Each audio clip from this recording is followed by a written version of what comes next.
pondering these days? Oh, I never make predictions. I think people who make predictions are almost invariably wrong. I think we can identify certain trends today, and all I can say, if we don't interrupt these trends, then I think the future could look fairly grim.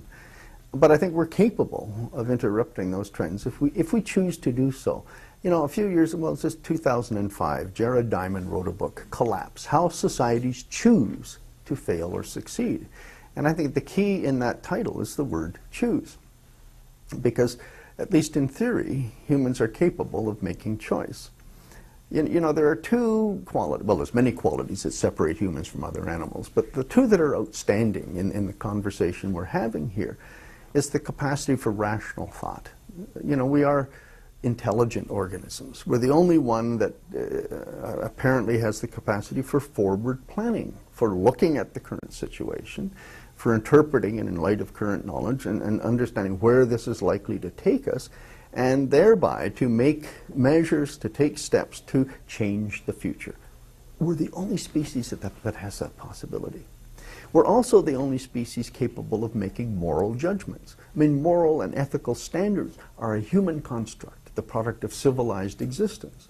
So here are two qualities that really separate us from other organisms in very important ways.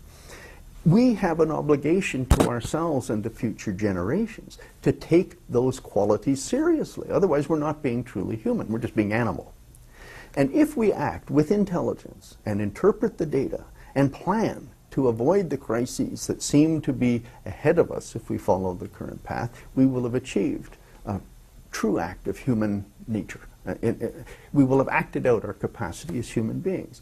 If we recognize the moral turpitude in having a world in which, on the one hand, there's 1 billion people suffering from obesity, and on the other hand, 1 billion people who are malnourished, and another almost 2 billion, or 2.5 billion with some nutrient deficiency, this is intolerable in a world that pretends to be morally and ethically conscious. So we have two grand challenges.